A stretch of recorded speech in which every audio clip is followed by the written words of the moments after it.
Bien le bonjour depuis le parc du Héron à Villeneuve-d'Ascq pour continuer un petit peu cette lecture de mon livre Le chant des cris dispersés.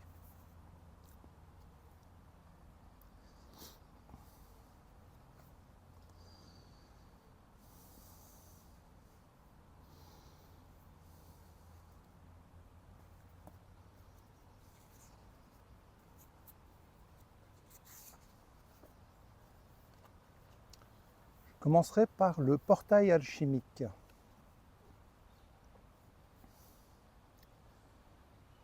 Que nul n'entre ici s'il n'est géomètre, et nul n'entre là s'il n'est gemme de l'être.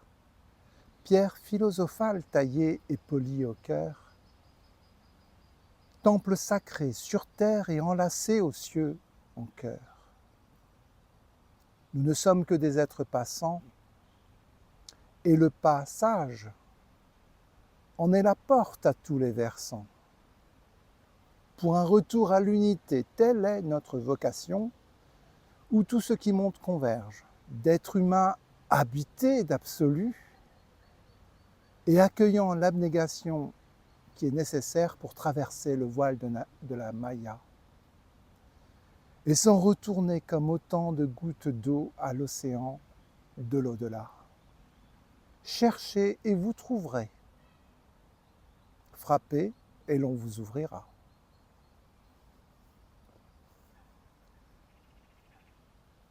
L'harmonie des complémentaires.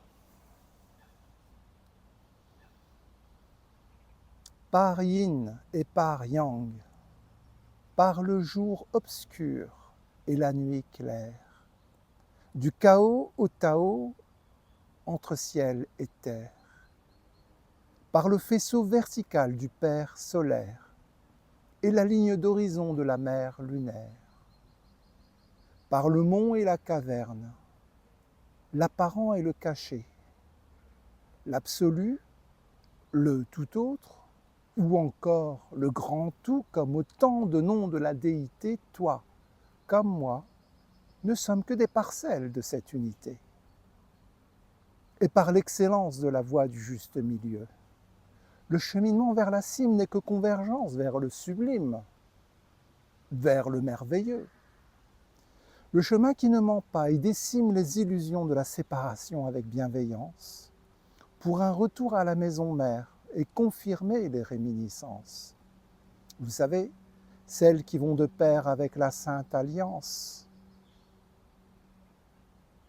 Symboliquement, l'absolu est, comme pouvait le rappeler une pensée de Pascal, une sphère infinie dont le centre est partout, la circonférence nulle part. Transcendance donc et immanence, majesté accompagnée de beauté, tel est le témoignage de la pleine conscience de l'unité.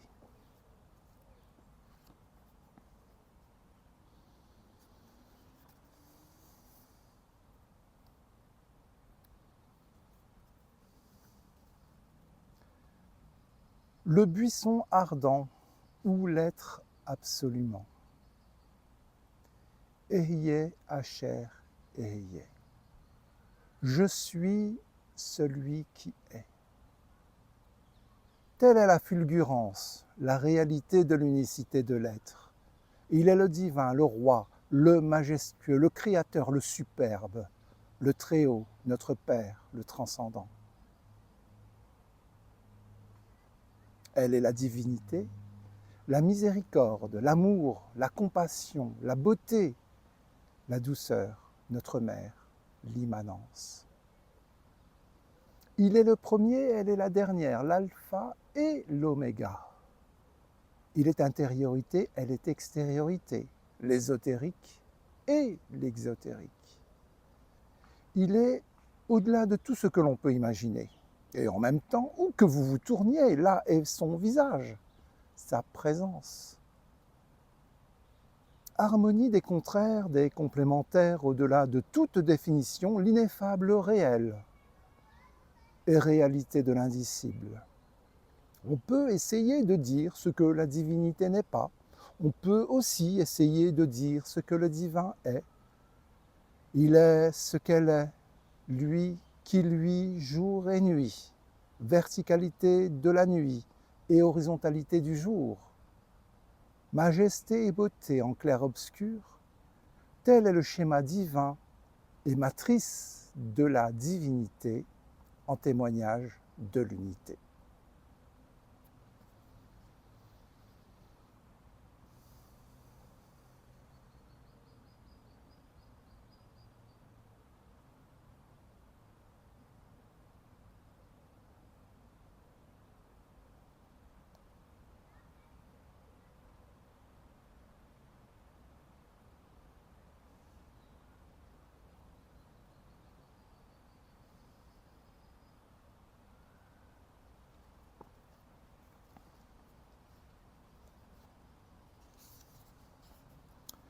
Le chaman élémental ou la connexion universelle. Quand l'esprit et les manteaux divers de l'âme hors saison fusionnent, par le mental, les élémentaux, en harmonie tous naissent, prient et résonnent. Depuis l'élémentaire, en passant par le monde imaginal des 4 éléments aimant jusqu'à l'éther, où le buisson ardent, brillant tel un cristal, arborescent et fractal, coulant de sources sûres entre ciel et terre. Ainsi danse la lumière quand elle se fraye un chemin jusqu'au cœur. L'incidence est telle de cet indice en transe qu'elle révèle tout encore et en cœur. La lumière ainsi étincelle de nos limites artificielles, révélant le voile de la grande illusion, laissant l'étincelle divine au cœur de chaque être embraser tout le sillon de son tison. Je suis celui qui est. Je serai l'œil avec lequel tu verras, l'oreille avec laquelle tu entendras. Telle est la grande réalisation de l'unité.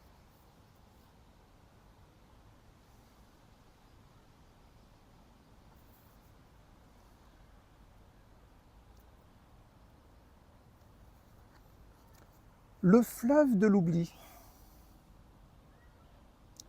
Insen et Nisyan.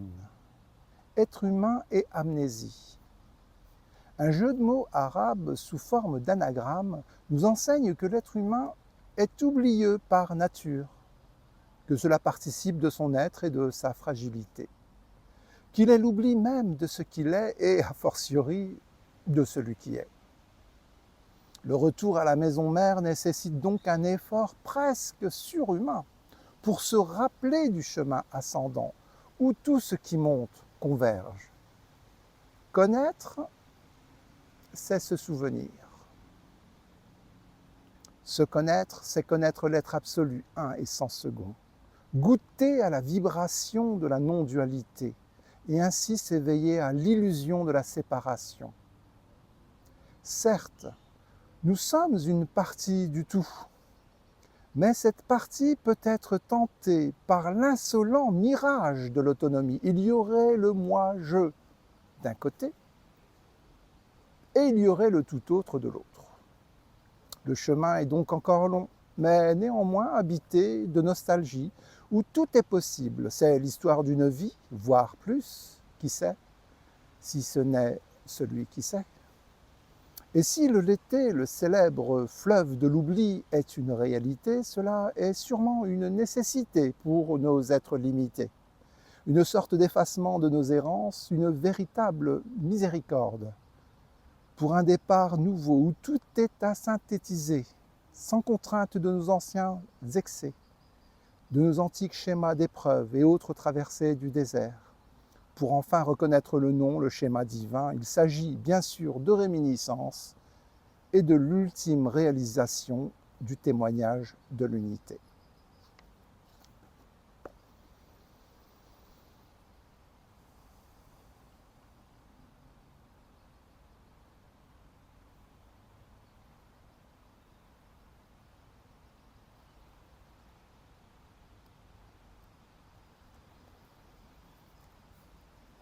Danse cosmique.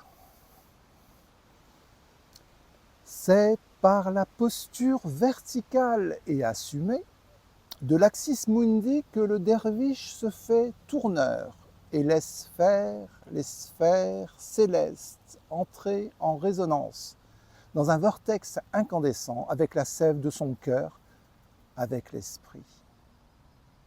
Les bras en croix aux horizons maintenus, telle une ramure, main droite vers le ciel pour accueillir la grâce divine, et main gauche vers la terre pour la transmettre et y semer par là même les graines de la fraternité. Et ce tout en tournant, telle est son armure, sa vocation. Heureux les artisans de paix. Cette harmonie des complémentaires fait coïncider transcendance et immanence dans une pleine conscience au travers de l'union mystique où le soufi est appelé le fils de l'instant, ici et maintenant. L'oratorio spirituel qu'il pratique est comme un écho en vérité à tout ce qui tourne autour de nous et en nous. Des pèlerins autour de la Kaaba, des planètes autour du Soleil, des électrons autour du noyau atomique. Le célèbre Jalal-ed-Din Rumi ne disait-il pas aussi que si tu coupes un atome, tu y verras un soleil et des planètes qui tournent alentour. Cette ivresse mystique ne fait pas que tourner les têtes. Le taux vibratoire du cœur s'enivre d'allégresse et d'étourdissement dans une sainte folie, un apaisement entre ciel et terre. C'est l'enthousiasme de l'unité, c'est-à-dire le délire sacré de l'éveil. De cette révolution, à l'instar des circonvolutions autour de la maison cubique, l'être de terre et d'éther proclame l'exaltation de sa présence à l'éternel dans un ravissement de l'être. Labbaik Allahumma labbaik, labbaik Allahumma labbaik, labbaik Allahumma labbaik. Je réponds à ton appel, ô Dieu, me voici, je réponds à ton appel. En miroir à cette danse non moins céleste, des anges tournent autour du trône divin en chantant. Dans un concert contemplatif, l'harmonie sainte de majesté et de beauté du Très-Haut. Oui, c'est de sainteté, de louange et de gratitude aussi qu'il est question.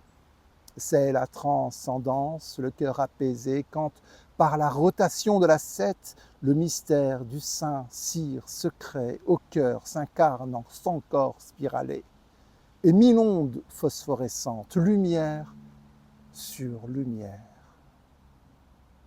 Tournoyant et vivifiant, ce transport d'âme invite le cheminant à une marche dansante et cosmique vers l'unité. De ce tourbillon ascensionnel, c'est l'extase des noces du retour, de l'ermite errant, ravi et auréolé de la sainte présence, de l'être à l'être, tournant ainsi le dos à l'illusion de ce monde, ce mariage alchimique entre le feu et l'eau, le jour et la nuit, lui permet un équilibre tournoyant où l'humain laisse la place au divin.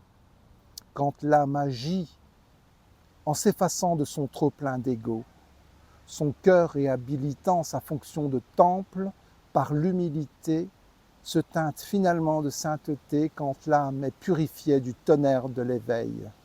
Un tourbillon d'énergie circule alors dans une giration de réverbération, nimbant la réalité de l'unité de réminiscence et permettant de réaliser notre nature essentielle en tant que réflexion de l'ineffable.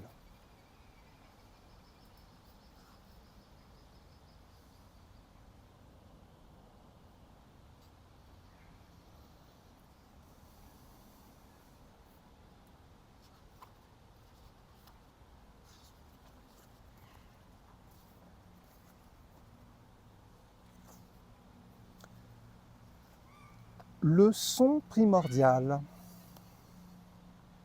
au début, était le verbe, nous dit la Bible. Fiat lux, et facta est lux. Que la lumière soit et la lumière fut. Ou encore par le signe du Coran. Kun, fayakun.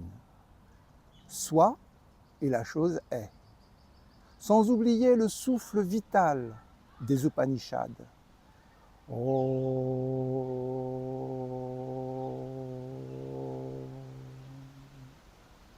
Ou le mantra, des mantras du début de tout. Il s'agit bien entendu comme autant de déclinaisons de la vibration première et créatrice par quoi tout commence. Et de ce son primordial, à travers ces formules sacrées entre toutes, il est sécrété à partir du néant, de l'informulé et de l'inexistant, la manifestation. Autrement dit, la création qui est le secret du trésor caché. En tant que miroir de l'ineffable et l'expression de l'immanence de l'absolu. La création, comme trame au déploiement cosmique, est animée d'un amour inconditionnel, dans laquelle nous-mêmes évoluons dans l'attente de revenir à la maison mère. Et dans cette illusoire épopée de la séparation, chaque être aspire à composer avec la réminiscence, avec l'espoir du retour à l'unité.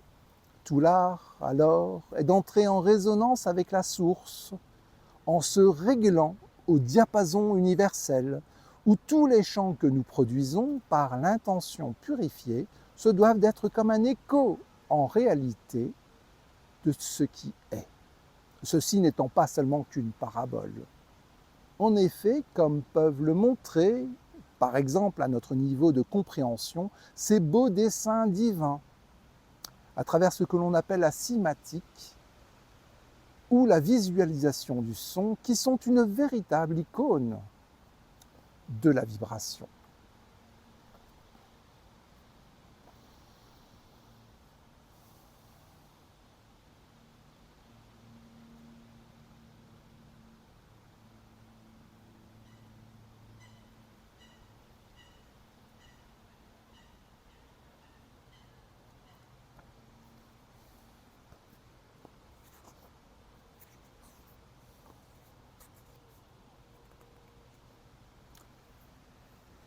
Le 19 ou le code céleste, par l'alpha et l'oméga, par le 1 et par le 9, le premier et le dernier. Savez-vous que du livre du rappel, 19 est chargé de veiller. Codé à l'infini dans un Coran qui parle d'infini, la trame géométrique structurée d'un texte révélé, où l'architecture cosmique vient nous interpeller, parlant d'absolu dans un langage séquencé, rythmé par la musique des sphères entrelacées, où même le mental est pris en défaut et se doit de concéder que cette équation extraordinaire ne peut être que métaphysique, le schéma divin en filigrane se dévoilant en une impressionnante mosaïque, et porté par le paraclet prophétisé du renouvellement abrahamique. Et, parce que 19 comme symbole, c'est également la sourate du souffle marial, le signe 19 qui est aussi le verset du même chapitre portant l'annonciation cardinale, tel un symbole recueillant son Fils, le Christ, Jésus de Nazareth, jusqu'au Saint Graal. Cet héritage du retour de celui qui sculptait et insufflait la vie en l'oiseau, l'Esprit divin du second avènement, longtemps après la célébration des rameaux, le Messie, qui est même appelé science de l'heure par le Très-Haut, avec cet enthousiasme des signes précurseurs et ceux loin des leurs, où l'ère messianique est comme l'invité de l'heure, parousie, et par la fin des temps déterminés. Puissions-nous être de ces nouveaux apôtres, ou à tout le moins comme autant de grains d'épeautre, tirés du même épi, et qui formeront le pain nouveau de la fraternité, et enfin entrevoir la nouvelle Jérusalem, la Mecque céleste du royaume des cieux, où coule le vin et le lait, le miel et l'eau de la pleine conscience de l'unité.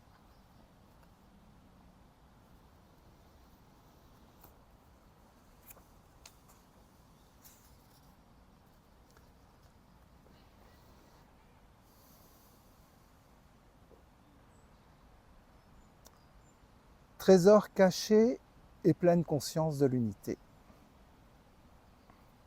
Le miroir de l'ineffable que nous sommes est un don inné, inespéré, et qui n'est pas vraiment une fable. C'est même une véritable réflexion cristalline et ça, l'âme le sait quand elle est en paix. Psyché, notre âme, peut être le témoin de cette transparence par-delà le voile du temps. Et ce, tous les jours que Dieu fait, à chaque instant d'attention quand enfin l'ego s'éteint. Deux sagesses tirées de la tradition feront foi de cette expérience qui nous invite à une réactualisation, voire une réalisation de l'essence unifiée. Ce premier texte, où l'amour s'exprime à la première personne, nous transporte à l'origine de tout, à une époque et en un lieu où justement le temps et l'espace ne sont point. Je cite. « J'étais un trésor caché et j'ai aimé être connu. Alors Dieu créa par le souffle de sa sainte parole la création, loué soit-il. Soit et la chose est, car au début était le Verbe, la vibration universelle. De cette création exponentielle s'exposent les cieux et la terre. Et de ce divin schéma pétri de son esprit, nous sommes la trame, la parabole, c'est-à-dire comme un reflet irisé des terres tissées. Une réverbération même du verbe de la divine proportion. Tel un écho en attente du retour vers l'inconditionnel amour. Un retour autant conscientisé à cause des réminiscences que grâce à elles, et empreint de nostalgie d'avoir été séparé de la source, comme le scandait si bien un certain Jalaluddin Rumi. Dans cette deuxième allégorie, toujours à la première personne, il est dit que mon serviteur ne cesse de se rapprocher de moi, jusqu'à ce que par amour j'investisse ce qu'il est, jusqu'à ce que ne reste que ce qui est. Et c'est initiatique. L'être humain devient alors le réceptacle de l'indicible et le symbole de l'omniscient. Dieu voyant à travers nos yeux, écoutant à travers nos oreilles, et ainsi de suite pour chacun de nos sens. C'est l'expérience d'un état modifié de conscience qui permet d'être touché par l'essentiel et de goûter au sentiment océanique de l'unité. Et loin à naître en nous n'est pas si loin, mais non, mais si. Car l'absolu étant par définition la proximité, il en est ainsi. Depuis le son primordial jusqu'à ce Coran chanté ultime qui de grâce consent que s'enthousiasme le corps enchanté et attaché à l'âme en point de mire de l'esprit universel afin que les noces alchimiques puissent être à l'œuvre.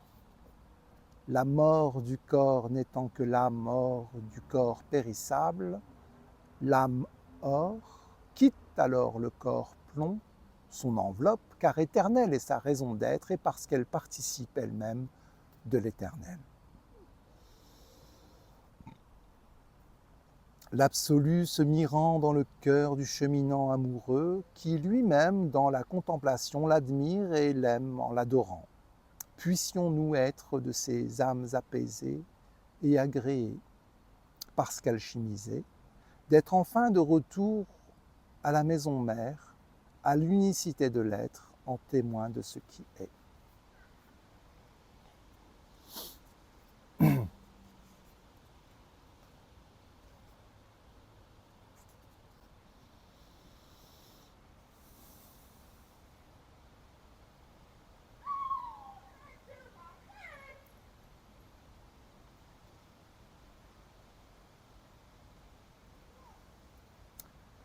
Il est l'heure.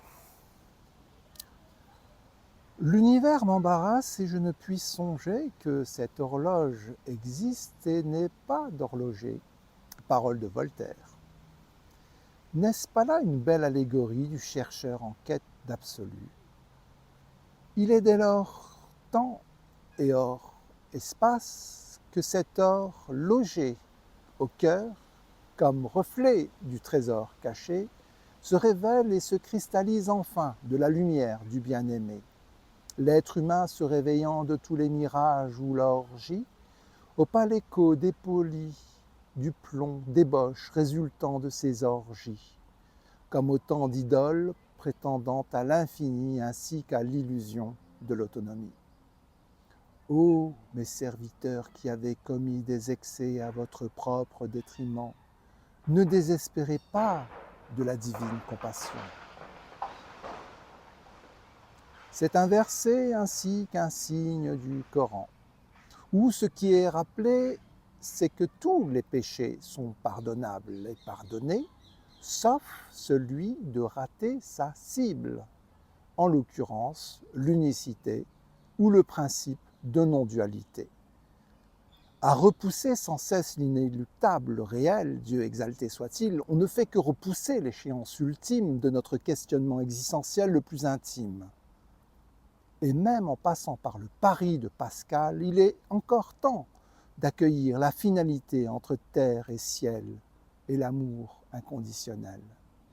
Horloge est pourtant au cœur du temple et du templier, l'or âme, de l'âme hors du corps vibrant comme autour du cube sacré au sens tourné, fils de l'instant.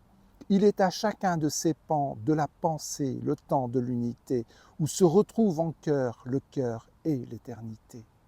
La commémoration de l'absolu au sein de notre être, ici et maintenant, a ceci de nous rappeler l'alchimie de notre corps subtil réenchanté, d'être un avec le tout, que le reste n'est qu'un illusoire dogme hanté, que ce soit de l'être humain augmenté ou d'être possédé de l'attrait athée.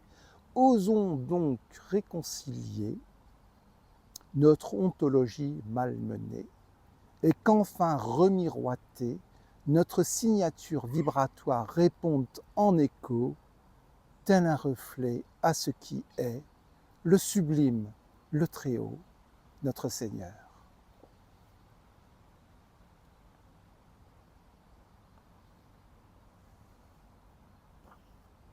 Et je terminerai avec le chant des cris du cœur. Le chant des cris dispersés de cet essai, perçant de son crissement existentiel notre cheminement, n'est finalement encore qu'une étape de ce chant des cris 10 fois percés. Traversant les voiles de l'illusion et porté par le sens et le son premier dont il se fait l'écho perché. Quand le rythme du tambour se doit de faire éclater la vérité, où il n'y a de réel que le réel, où il n'y a de réel que le réel. De cette pulsation, c'est toute la transcendance de l'immanence à l'extase entre terre et ciel qui s'exprime. C'est aussi le mariage alchimique dont il est question et un avant-goût d'éternité, des terres, des ciels, des terres du milieu, des terres pures d'harmonie, où palpite le centre transformant le pâle plomb de nuit éphémère en pépites d'or de lumière d'infini. De cette métamorphose, le cœur en cœur avec la création goûte à la symphonie de l'unité, où les tensions s'apaisent et permettent à la vibration cosmique de faire tout résonner. Et de cette présence qui envoûte et investit la totalité de l'être ne reste que ce qui est.